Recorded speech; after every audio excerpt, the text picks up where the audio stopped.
తాకట్లో ఉన్న మీ బంగారాన్ని విడిపించి ఆ రోజు ఆన్లైన్ రేటుకి కొంటాం. Sharma gold company. SLBC tunnel నుంచి మనం ఒక బ్యాడ్ న్యూస్ విన్నాము. ఎస్ఎల్బిసి టన్నెల్లో చిక్కుకుపోయిన 8 మంది కార్మికులు సజీవ సమాధి అయినట్టుగా ఇప్పుడే సమాచారం అందుతోంది. ఇందులో ఇప్పటి వరకు 5 మృతదేహాల్ని గుర్తించినట్లుగా తెలుస్తోంది. ఇప్పటికే జియోలాజికల్ సర్వేతో పాటు జీపీఆర్ సిస్టంతో పాటు ఆక్వా ఐ సిస్టంతో ఈ మృతదేహాల్ని ఎక్కడున్నాయో, మట్టిలో ఎక్కడ కూరుకుపోయాయో మార్క్ చేసినట్టుగా తెలుస్తోంది. ఆ మార్కింగ్ ఆధారంగా ఇప్పుడు టన్నెల్లో ఆపరేషన్ కొనసాగుతోంది, రెస్క్యూ ఆపరేషన్. కానీ ఈ రెస్క్యూ ఆపరేషన్లో ఎవరిని కాపాడలేని పరిస్థితి ఏర్పడింది. 8 మంది కార్మికులు, ఎవరైతే 8 మంది అందులో ఇరుక్కుపోయారో ఆ 8 మంది ప్రాణాలు కోల్పోయినట్టుగా తెలుస్తోంది. ఇరుక్కుపోయిన వాళ్ళు పంజాబ్, అట్లాగే రాజస్థాన్, అట్లాగే కాశ్మీర్కి చెందిన వాళ్ళు ఉన్నట్టుగా తెలుస్తుంది. జార్ఖండ్కి చెందిన వాళ్ళు కూడా ఉన్నట్టుగా తెలుస్తోంది. మొత్తంగా కేవలం జార్ఖండ్ నుంచే 4 వ్యక్తులు ఈ 8 మందిలో ఉన్నారు. వాళ్ళ కుటుంబాలు ఎదురు చూస్తున్నారు. ప్రాణాలతో తిరిగి వస్తారన్న ఫ్యామిలీస్ ఎదురు చూస్తూ ఉన్నాయి. కానీ వాళ్ళందరికీ నిరాశ మిగిలింది. శనివారం సాయంత్రం మట్టి కూరుకుపోవడంతో టన్నెల్లో ఇన్లెట్ నుంచి, ఏదైతే ఎస్ఎల్బిసి ఇన్లెట్ ఉందో, మొదటి ప్రారంభ దశ నుంచి మొదలైన, అంటే దోమలపెంట దగ్గర, నాగర్ కర్నూలు జిల్లా అమరాబాద్ మండలం దోమలపెంట దగ్గర ఈ ఎస్ఎల్బిసి టన్నెల్ మొదటి విభాగం పనులు మొదలవుతున్నాయి. ఇందులో ఫిబ్రవరి 18వ తేదీ నుంచి వర్క్ రీస్టార్ట్ చేశారు. 22వ తారీఖున ఈ ప్రమాదం జరిగింది. ఈ ప్రమాదంలో కొంతమంది తప్పించుకొని బయటపడ్డారు. కానీ 8 మంది మట్టిలో ఇరుక్కుపోయారు. వాళ్ళపైన మట్టి పిల్లలు కూలిపోవడంతో ఒక్కసారిగా ప్రాణాలు కోల్పోయినట్టుగా తెలుస్తోంది. మట్టిలోనే సజీవ సమాధి అయినట్టుగా తెలుస్తోంది. ఇప్పటికి అందుతున్న అప్డేటెడ్ క్లియర్ సమాచారం ఏంటంటే 5 మృతదేహాల్ని గుర్తించారు. ఇంకో 3 మృతదేహాల్ని గుర్తించాల్సిన అవసరం ఉంది. నిన్న మధ్యాహ్నం నుంచి ఈ ఆపరేషన్ మొదలైంది. నిన్న మధ్యాహ్నం నుంచి దాదాపు 57 మంది నిన్న మధ్యాహ్నం, ఇవాళ మొత్తంగా 100 మంది ఈ ఆపరేషన్లో పాల్గొన్నారు.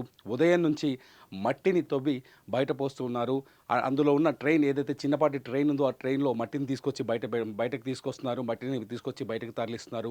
అట్లాగే పెద్ద 100 HP మోటార్లను పెట్టి వాటర్ని డ్రైన్ చేశారు. లోపల నీళ్లు లేకుండా చేశారు. ఆ పెద్ద పైపులు వేసి బయటకి నీళ్లు తోడి పోశారు. చివరికి మట్టిని తవ్వుతూ వెళ్తున్నారు. ఈ టైంలోనే మట్టిని తవ్వుతున్న సందర్భంలోనే ఆక్వా ఐ జీపీఆర్ సిస్టమ్ ద్వారా ఆ మృతదేహాలు, మనుషుల దేహాలు ఎక్కడున్నాయో, ఈ 8 మంది దేహాలు ఎక్కడున్నాయో గుర్తించినట్టుగా తెలుస్తోంది. ఇప్పటికైతే 5 మృతదేహాలని గుర్తించారు. మొత్తానికి కన్నీటి సమాచారాన్ని ఇచ్చారు. అందరూ గుండెలు బాదుకునే పరిస్థితి. అందరూ ప్రాణాలతో తిరిగి రావాలని, క్షేమంగా తిరిగి రావాలని 2 తెలుగు రాష్ట్రాలతో పాటు యావత్ దేశం వాళ్ళ గురించి ప్రార్థనలు చేసింది. వాళ్ళు ప్రాణాలతో బయటపడాలని ఆశించింది. కానీ అనుకోని ప్రమాదం 8 మంది ప్రాణాలని బలి తీసుకుంది. టన్నెల్లో మొత్తానికి 8 మంది దిక్కుతోచని స్థితిలో, శ్వాస ఆడని స్థితిలో మట్టిలో కూరుకుపోయి ప్రాణాలు కోల్పోయినట్టుగా తెలుస్తోంది. ఇప్పటివరకు రకరకాల సమాచారాలు వచ్చాయి. ఫోన్ రింగ్ అవుతుందని, ఫోన్లు మోగాయని. నిజానికి టన్నెల్లో బిఎస్ఎన్ఎల్ సిగ్నల్ ఉంది. బిఎస్ఎన్ఎల్ సిగ్నల్ ఆధారంగానే ఎన్డీఆర్ఎఫ్ బృందాలు కావచ్చు, లేకపోతే నేవీ బృందాలు కావచ్చు, లేకపోతే హైడ్రా వాళ్ళు కావచ్చు, కొత్తగా ఇవాళ సింగరేణి కార్మికులు, సింగరేణి నుంచి కూడా టీమ్స్ని తీసుకొచ్చారు. సింగరేణి టీమ్స్ కావచ్చు, బిఎస్ఎన్ఎల్ సిగ్నల్ ద్వారా లోపలికి వెళ్ళి అక్కడి నుంచి సమాచారం మార్పిడి చేస్తూ ఆపరేషన్ ముందు కొనసాగించారు. జియోలాజికల్ సర్వే కూడా చేయించారు. ఆ టన్నెల్ ఉన్న ప్రాంతంలో ఏ ప్రాంతంలో ఈ ప్రమాదం జరిగింది, అక్కడ ఏమైనా చేయొచ్చా అని కొంత ఆ సర్వే కూడా చేశారు. చివరికి ఆక్వా ఐ జీపీఆర్ వర్కౌట్ చేసినట్టు తెలుస్తుంది. GPR system, aqua I system ద్వారా డెడ్ బాడీస్ ఎక్కడున్నాయో గుర్తించినట్టుగా తెలుస్తుంది. ఇప్పటికైతే 5 డెడ్ బాడీలను గుర్తించడానికి తెలుస్తుంది. దాదాపు 100 మీటర్ల మేర మట్టి కూరుకుపోయింది. ఆ 100 మీటర్ల మేర మట్టి వెనక్కి వచ్చేసి టీబీఎం, ఏదైతే టన్నెల్ బోరింగ్ మిషన్ ఉందో ఆ మిషన్ కూడా అందులో సగం వరకు ఇరుక్కుపోయింది. ఆ మిషన్ని రకరకాల కట్టర్లను తీసుకొచ్చి, పెద్ద కట్టర్లను తీసుకొచ్చి ఆ మిషన్ని కట్ చేశారు. కట్ చేసిన తర్వాత చివరి వరకు వెళ్ళారు. మట్టిలో ఏదైతే 13.85 కిలోమీటర్ల దగ్గర టన్నెల్ ప్రమాదం జరిగిందో ఆ ప్రమాదంలో చివరి వరకు ఎన్డీఆర్ఎఫ్ బృందాలు వెళ్ళాయి. అక్కడ మట్టిని తొలగించాయి. శ్రమిస్తున్నారు, నిర్విరామంగా శ్రమిస్తూ ఈ ఆపరేషన్ని కొనసాగిస్తున్నారు. కానీ వాళ్ళు ఆశించిన ఫలితం రాలేదు. ఎవరు ఊహించని విధంగానే దాదాపు, అంటే 2-3 రోజుల క్రితం నుంచే ఆశలు వదులుకున్నట్టుగా కనిపించింది. శనివారం రోజు ఇన్సిడెంట్ జరగడం, ఇవాళ మళ్ళీ దాదాపు 7 డేస్ అవుతుంది. ఇవాళకి 7 డేస్ అవుతుంది. ఈ 7 డేస్లో ఎటువంటి పురోగతి కనిపించలేదు. ఇవాళ మొత్తానికి ఆపరేషన్ చివరి దశకు చేరుకునేసరికి అందులో చిక్కుకుపోయిన 8 మంది కార్మికులు ప్రాణాలు కోల్పోయినట్టుగా విషయం బయటకు వచ్చింది. ఇప్పుడే ఒక 5 డెడ్ బాడీస్ను గుర్తించారు. మిగతా 3 డెడ్ బాడీస్ని గుర్తించాల్సిన అవసరం ఉంది. ఇప్పటికి కూడా అక్కడి బీతావాహ పరిస్థితి, బీతావాహ వాతావరణం కనిపిస్తుంది. టన్నెల్లో ఉన్న వాళ్ళు ఎవరైతే ఆపరేషన్లో పాల్గొన్నారో వాళ్ళు కూడా చాలా బాధతో ఉన్నారు. నేను అక్కడికి వెళ్ళినప్పుడు చూస్తుంటే చాలా బాధాతప్త హృదయంతో ఉన్నారు. వాళ్ళు బతికి రావాలని ఆశించారు. ఎవరైతే ర్యాట్ హోల్ మైనర్స్ ఉన్నారో వాళ్ళని తీసుకొచ్చారు. ర్యాట్ హోల్ మైనర్స్ బురద ఎక్కువగా ఉండడంతో లోపలికి చొచ్చుకోలేకపోయారు. ర్యాట్ హోల్ మైనర్స్ కూడా వాళ్ళని ఐడెంటిఫై చేయలేకపోయారు. స్నిపర్ డాగ్స్ని తీసుకొచ్చారు. స్నిపర్ డాగ్స్ కూడా వాళ్ళని ఐడెంటిఫై చేయలేకపోయారు. 3 రోజులుగా ప్లానింగ్ అంతా జరుగుతుంది. ఆ మట్టిని ఎలా తొలగించాలని ఆలోచిస్తూ చివరికి వాటర్ని డ్రై చేసి, ఎందుకంటే పైనుంచి టన్నెల్ పైనుంచి వర్షంలా కురుస్తుంది కిందికి మట్టి, అట్లాగే వరదలా బయటకు వస్తుంది. అక్కడ గోతి తీసి అక్కడ నుంచి మోటార్ పంపులు పెట్టి వాటర్ని పైకి పంపించారు, బయటికి పంపించగలిగారు. చివరికి అక్కడ డ్రైన్ అయింది పరిస్థితి. ఆ డ్రైన్ అయిన పరిస్థితి నేపథ్యంలో సింగరేణి టీమ్స్ కావచ్చు వాళ్ళని తీసుకొచ్చేసి అక్కడ మట్టినంతా తవ్వి బయటకు తరలిస్తున్నారు. ఈ ఆపరేషన్ రేపు ఉదయం వరకు కొనసాగుతుంది అనుకున్నారు. కానీ కొన్ని గంటల వ్యవధిలోనే, ఆపరేషన్ చివరి దశకు చేరుకున్న కొన్ని గంటల వ్యవధిలోనే డెడ్ బాడీస్ని ఐడెంటిఫై చేశారు. 5 మృతదేహాలు దొరికినట్టుగా మనకు సమాచారం అవుతుంది. 5 మృతదేహాలు ఎవరెవరు ఇప్పటివరకు బయటపడ్డాయి, ఇంకా మిగిలిన దొరకని 3 ఎవరనేది కొంత ఆందోళనకరమైన వాతావరణం ఏర్పడింది. మొత్తానికి 8 మంది సజీవ సమాధి అయినట్టుగా మనకు అర్థమవుతుంది. ఆ 8 కుటుంబాలు ఇవాళ రోడ్డున పడ్డ పరిస్థితి. నిజంగా అక్కడికి వెళ్ళి చూసాం. 8 మంది ఎవరైతే ఉన్నారో వాళ్ళ ఫ్యామిలీ మెంబర్స్ అంతా వచ్చి అక్కడ ఎదురు చూస్తున్నారు. గట్టు మీద కూర్చొని మా వాళ్ళు వస్తారా, ప్రాణాలతో వస్తారా అని. పిల్లలు మా నాన్న వస్తాడా, మా బంధువులు మా వీళ్ళు వస్తారా, ప్రాణాలతో బతికొస్తారా అని ఒక్కసారి చూస్తే బాగుండేది. ఆ ఆవేదన మామూలుగా కాదు. వాళ్ళని చూస్తుంటే కన్నీళ్ళు వచ్చాయి, ఏడుపు వచ్చింది. ఇటువంటి పరిస్థితుల్లో ఊహించని వార్త బయటకు వచ్చింది టన్నెల్ నుంచి.